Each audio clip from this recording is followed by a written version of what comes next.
ఇప్పుడు రాజగోపాల్ రెడ్డి మాట్లాడుతూనేమో తప్పుగా తీసి ఆయన మాట్లాడుతూనేమో ఒప్పుగా తీయాల్సిన అవసరం కూడా లేదు. దయచేసి ఈ రాజగోపాల్ రెడ్డి మాట్లాడినటువంటి అంశాలను పెద్ద ఫోకస్ చేస్తూ మనం చూడాల్సిన అవసరం కూడా ఈడ పెద్దగా కనపడతలేదు అని అన్నది అర్థమైపోతూ ఉన్నది. ఎందుకంటే ఎప్పటికప్పుడు కాంగ్రెస్ ప్రభుత్వంలో కాంగ్రెస్ అధికారంలోకి వచ్చినప్పటి నుంచి కూడా చాలామంది రెబల్లు తయారైపోయారు కాంగ్రెస్ పార్టీలో. ఎవరికి వచ్చినట్టు వాళ్ళు మాట్లాడుతూ ఉన్నారు.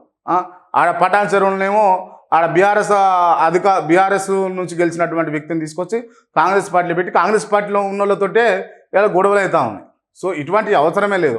మీకు సరిపడా ఉన్నప్పటికీ కూడా మీరు ఇతర పార్టీ నుంచి తెచ్చుకోవాల్సిన అవసరం లేకున్నా కూడా మీరు తీసుకొచ్చినప్పుడు ఆడ గలాట అవుతున్నా కూడా ఇప్పటికి కూడా ముఖ్యమంత్రి గారు దాని మీద మాట్లాడుతూనే లేరు. టీపీసీసీ గారు దాని మీద ఏం జరుగుతూ ఉంది ఏంది అని అన్నది రిపోర్ట్ తీసుకొని మరి ఏం చెప్తారు అని అన్నది కూడా లేనలేదు. ఇప్పటికిప్పుడైతే జనరల్గా ఏం జరుగుతుంది అంటే అసలు సస్పెండ్ చేయాల్సిన అవసరం ఉండే. బక్కా జడ్సన్ లాంటి వాళ్ళనేమో ఒక మాట అనగానే తుడుకున తీసేరు, బర్తరఫ్ చేసేసారు. ఇక లేదు, అసలు వాళ్ళకి అవకాశం ఇవ్వకుండా తీసేసారు కాంగ్రెస్ పార్టీ నుంచి. మరి అటువంటప్పుడు ఇటువంటి వాళ్ళు ఎందుకు చేస్తలేరు అంటే మరి వీళ్ళ క్రషర్ మిషన్లు ఉన్నాయి, 350 కోట్ల రూపాయల దాకా వీళ్ళు పంపించరు అని చెప్పేసి వార్తలు వినిపిస్తూ ఉన్నాయి. సో ఇటువంటి వాటి కోసం అంటే ఓ బక్కా జడ్సన్ లాంటి వాళ్ళు కూడా ఓ 300 కోట్లు 400 కోట్లు పంపిస్తే ఇలా కాంగ్రెస్ పార్టీలో ఏమన్నా నడుస్తుంది అన్నట్టు, ఈ లొల్లయ్య లెక్క ఏమన్నా నడుస్తుంది అన్నట్టు.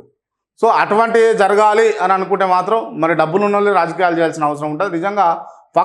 నిజంగా వీళ్ళకు ఏదో ఇంటెన్షనల్గా ఉండి సమాజానికి ఏదో చేద్దామని చేసుకున్న వాళ్ళకైతే ఇబ్బంది అయ్యే అవకాశాలు ఉన్నట్టుగా ఇక్కడ క్లియర్గా తేటతెల్లం అవుతున్నట్టుగా మనకు కనిపిస్తూ ఉంది.